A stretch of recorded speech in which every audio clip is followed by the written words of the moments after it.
चले राम लक्ष्मण मुनि संगा, गए जहां जग पावनी गंगा, गए जहां जग पावनी गंगा, जग पावनी गंगा। हे रघुकुल तिलक राम, वत्स लक्ष्मण, ये परम पावनी सर्व पापनाशिनी गंगा है, इन्हें प्रणाम करो।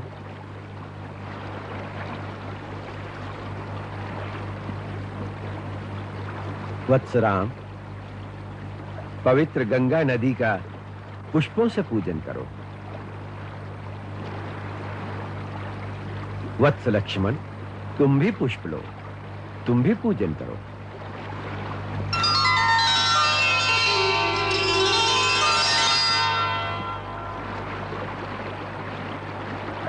राम, ये पवित्र गंगा नदी तुम्हारे पूर्वजों की देन है। हमारे पूर्वजों की देन?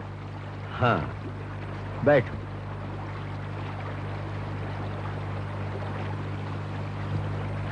राम, तुम्हारे उज्जवल कुल की कथा सुनाता हूं।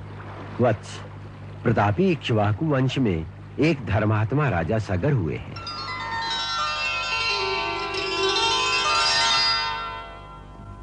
एक बार जब वह अश्वमेध यज्ञ कर रहे थे,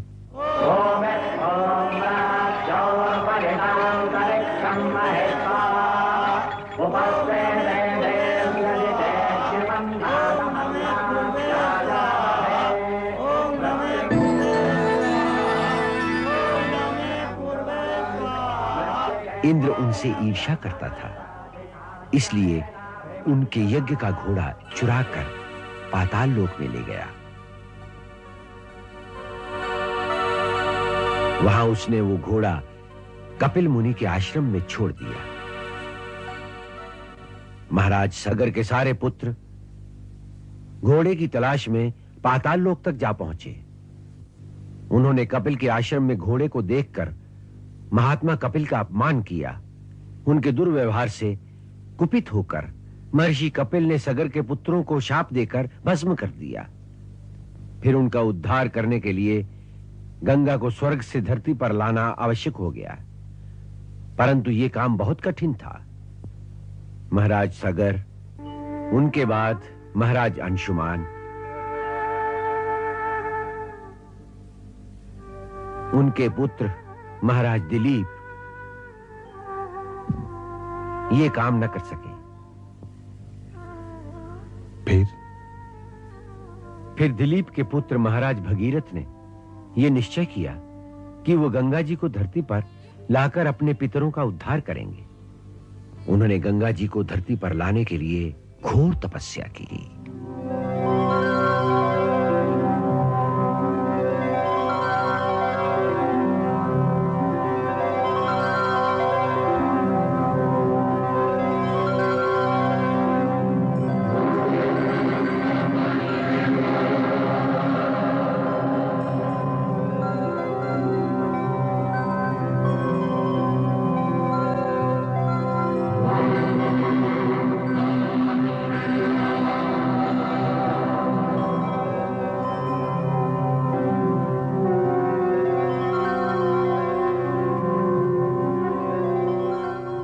उनकी तपस्या से प्रसन्न होकर ब्रह्मा प्रकट हुए।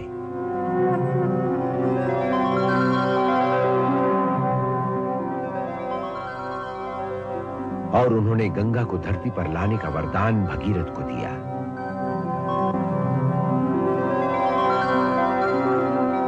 फिर ब्रह्मा जी के कहने पर भगीरथ ने शंकर जी की आराधना की, ताकि जब गंगा आकाश से धरती पर गिरे तो वो उन्हें अपने शीश पर धारण करें, अन्यथा गंगा के वेग की प्रबलता से धरती के फट जाने का डर था।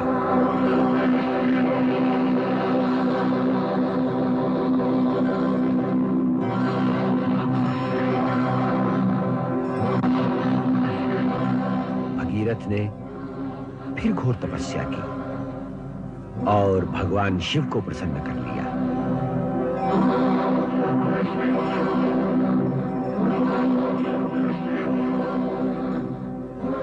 उन्होंने भगीरथ को वचन दिया कि वो गंगा जी को अपने शीश पर धारण कर लेंगे। फिर ब्रह्मा जी के आदेश से श्री विष्णु के चरणों से निकलकर गंगा जी आकाश मार्ग से धरती पर बड़े वेग से आई।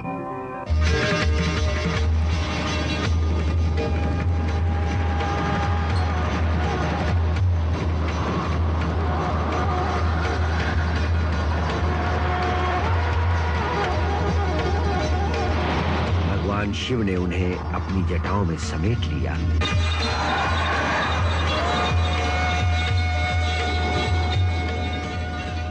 और फिर धरती पर बहने दिया, जिससे भगीरथ का मनोरथ सफल हुआ और धरती से लेकर पाताल तक सबका कल्याण हुआ। गंगा अपनी धाराओं से तीनों लोकों को पवित्र करती है, इसलिए इन्हें त्रिपथगामिनी भी कहते हैं। महाराज भगीरथ इन्हें भूलोक पर लाए, इसलिए मृत्युलोक में इन्हें भागीरथी भी कहा जाता है। राम, ये परम पवित्र गंगा यावत चंद्र दिवाकरो जब तक सूरज चांद रहेंगे इस धरती के प्राणियों का कल्याण करेंगी। संभव है आने वाले युगों में देवी देवताओं के प्रति लोगों की आस्था कम हो जाए, पर गंगा का गौरव कभी कम नहीं होगा। कभी सदा इसका गुणगान करेंगे। ये जिस देश में बहेगी वहां सदा हरा भरा रहेगा। गंगा का पवित्र जल जीवन से मरने तक मानव के लिए उपयोगी होगा और अनंत काल तक लोग इसे गंगा मैया कहकर, माता से भी महान मानकर इसकी पूजा करेंगे। संसार की समस्त नदियों में सर्वप्रथम इन्हीं का नाम होगा।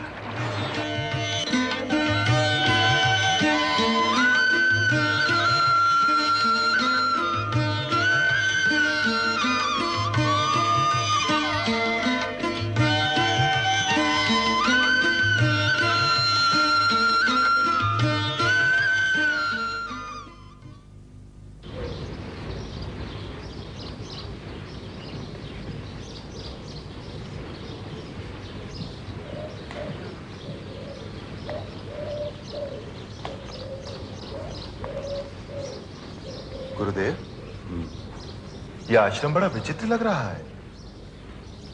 न ही पूरी तरह उजड़ा हुआ और न ही पूरी तरह बसा हुआ। पत्ता पत्ता सूख गया है, परंतु ये तुलसी का पौधा अभी भी हरा भरा है। ये क्या भेद है गुरुदेव? तुमने सच कहा है राम, यह बड़ा विचित्र स्थान है जहां गौतम ऋषि के शाप से सब कुछ उजड़ गया, परंतु एक तुलसी का पौधा अभी तक इसलिए जीवित है क्योंकि एक नारी की आत्मा यहां पर वास करती है। एक नारी की आत्मा? हां, एक अभागन नारी जिसके साथ एक पुरुष ने छल किया और दूसरे ने उसको दंड दिया। ये कैसी अद्भुत कथा है गुरुदेव? ये कौन लोग थे जिन्होंने ऐसा किया? दो महान पुरुष। पर क्यों?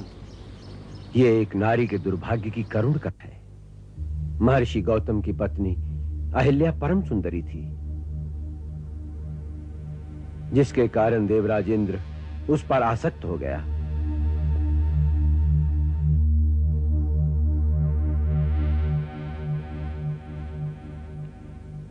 एक समय जब महर्षि गौतम प्रातः स्नान के लिए नदी पर गए तो इंद्र ने अवसर देखा और अवसर का लाभ उठाने की ठानी। उसने गौतम का रूप धारण कर लिया।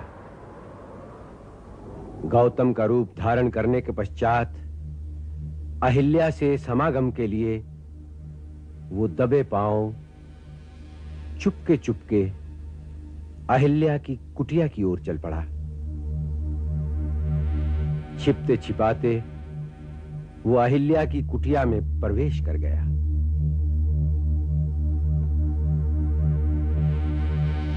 जिस समय इंद्र छिपकर अहिल्या की कुटिया से निकल रहा था, उसी समय गौतम मुनि स्नान करके वापस लौट रहे थे। उन्होंने अपने ही रूप में दूसरे पुरुष को अपनी कुटिया से निकलते देखा तो वो समझ गए कि ये इंद्र का कपट जाल है। क्रोध में भरकर उन्होंने इंद्र को शाप दिया और उसे विफल कर दिया। अहिल्या कुटिया से बाहर आई। वो समझ गई कि उसके साथ छल हुआ है। वो रोती हुई पति के चरणों में गिर गई। परंतु क्रोध में भरे गौतम मुनि ने आवेश में आकर अपनी पत्नी को भी शाप दे दिया और वो उसी क्षण पत्थर की शिला बन गई। उसी समय से वो शापित नारी इस पत्थर का रूप धरे किसी के आने का रास्ता देख रही है। किसका रास्ता देख रही है गुरुदेव? जो गिरे हुओं को उठा सके। राम, किसी पर दोष लगाकर दंड देना तो सभी को आता है, परंतु वो पतित पावन जो किसी गिरे हुए को उठा सके विरला ही होता है। ऐसे महामानव के चरणों को छूने से सारे पाप नष्ट हो जाते हैं।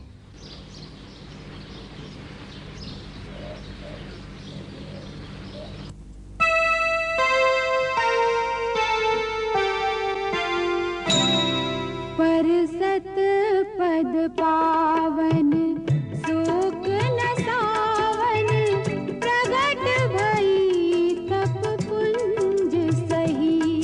देखत रघुनायक जन सुखदायक, सन्मुख हो कर जोर रही।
राम, लक्ष्मण, इस आम्र वाटिका का वातावरण बड़ा शांत और पवित्र है, नगर के कोलाहल से अलग।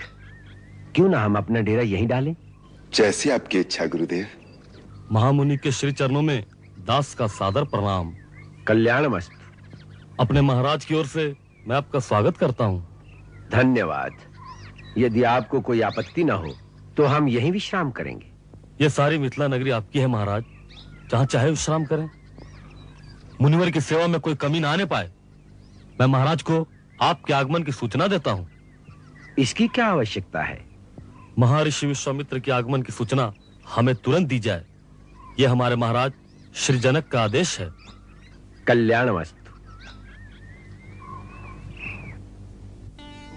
अखंड सौभाग्य महारानी सुनैना, यशस्वी हो मिथिलेश्वर जनक, सकल मनोरथ सफल हो।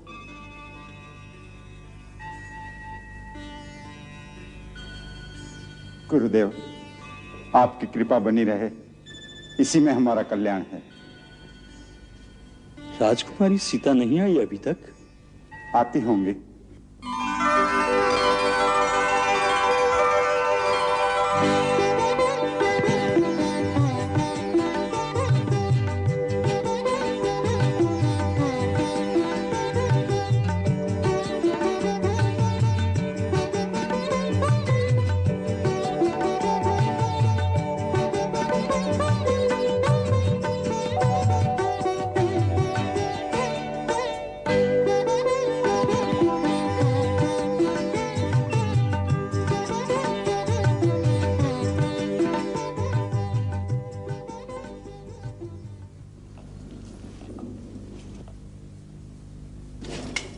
गुरु शतानंद के चरणों में प्रणाम। तुम्हारी मनोकामना पूर्ण हो बेटी।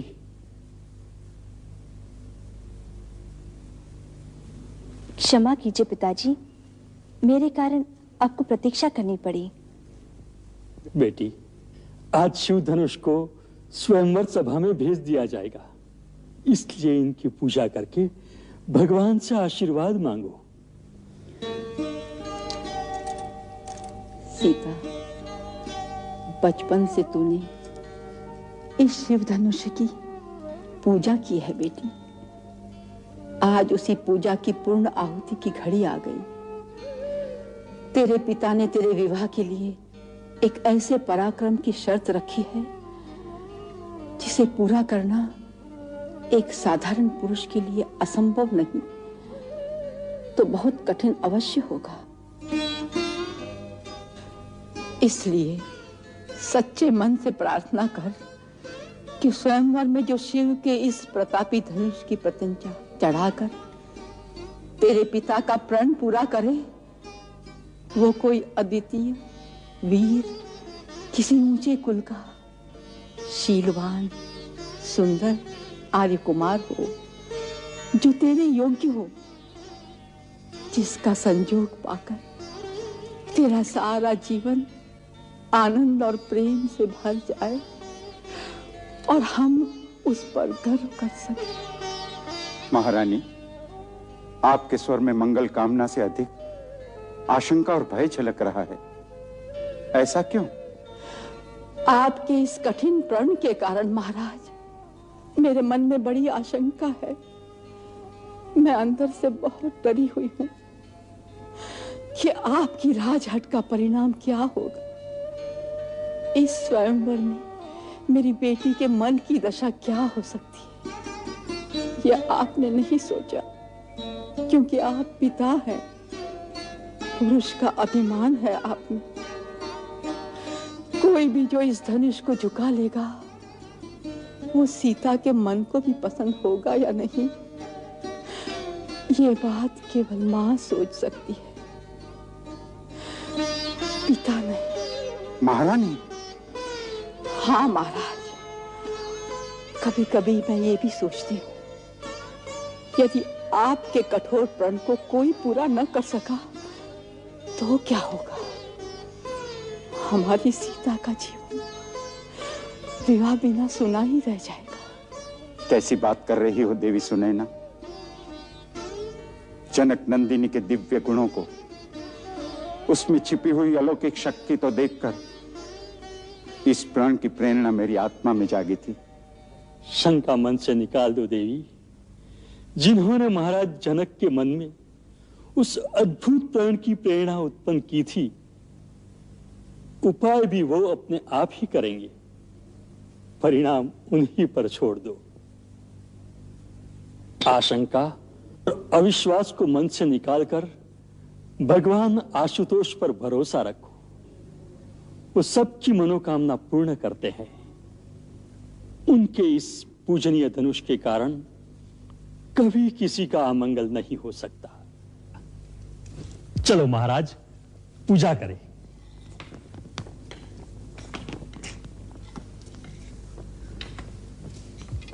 लो बेटी सीता, मन लगाकर पूजा करो। बेटी उर्मिला, तुम भी अपनी बड़ी बहन के लिए भगवान से प्रार्थना करो।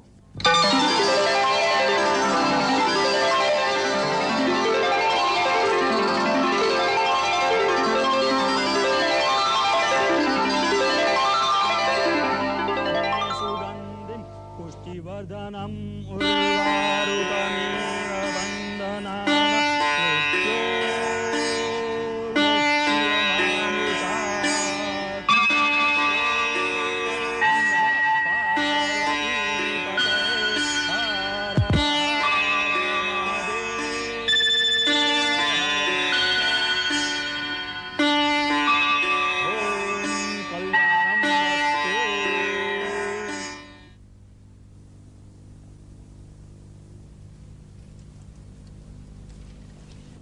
श्री श्री जी महाराज की जय हो। यहाँ कष्ट देने के लिए क्षमा चाहता हूँ महाराज। आपका आदेश था महर्षि विश्वामित्र जी के आने का समाचार तुरंत दिया जाए। ब्रह्मर्षि विश्वामित्र आ गए? जी हाँ महाराज, महर्षि विश्वामित्र जी आ गए हैं। नगर के बाहर आम्र वाटिका में उनके विश्राम की व्यवस्था कर दी गई है। सुना देवी, ब्रह्मर्षि विश्वामित्र ने हमारा आमंत्रण स्वीकार किया।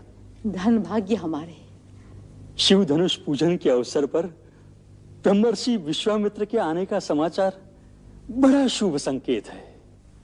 निसंदेह उनके आशीर्वाद से परिणाम कल्याणकारी ही होगा। राजन, उनके स्वागत के लिए आपको स्वयं जाना चाहिए। हम अवश्य जाएंगे और आप भी हमारे साथ चलेंगे। महाराज की जय हो। महाराज श्री के छोटे भाई संकाशय नगर के राजा महाराज कुशध्वज अपनी रानी और दोनों पुत्रियों के साथ पधार रहे हैं। मांडवी और श्रुति जी आ रही हैं। ये कमी भी पूरी हो गई। आ गए कुशध्वज। भैया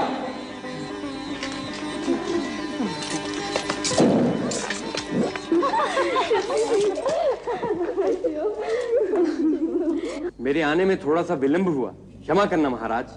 ठीक समय से आ गए कुशध्वज। स्वयंवर सभा में आने वाले अतिथियों के स्वागत का भार अब तुम्हें सौंपता हूँ। अच्छा भैया। और मुझे क्या करना होगा जीजी? अरे यू पूछ कर करोगी तो हो चुके सारे काम। अंतपुर की सारी जिम्मेदारी अब तुम्हारी। जैसे आए। तुम यात्रा से आए हो, विश्राम करो। हम महर्षि विश्वामित्र के स्वागत के लिए जा रहे हैं। जो आज्ञा।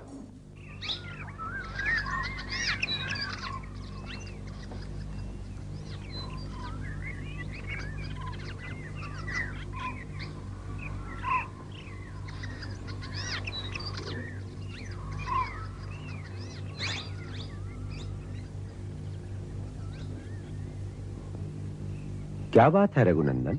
गुरुदेव, लक्ष्मण के मन में नगर देखने की लालसा है, किंतु आपकी सेवा में विलंब न हो इस संकोच से कह नहीं सकता। यदि आपकी अनुमति हो तो मैं लक्ष्मण को नगर दिखा लाऊं। हम आपकी संध्या वंदना से पहले ही वापस आ जाएंगे। राम, नीति का पालन भी करते हो और अपने मधुर वचनों से अपनी बात भी कर लेते हो। दोनों भाई नगर में घूम कर आओ, जिससे मिथिलावासी भी तुम्हारे दर्शन का सुख पा सके।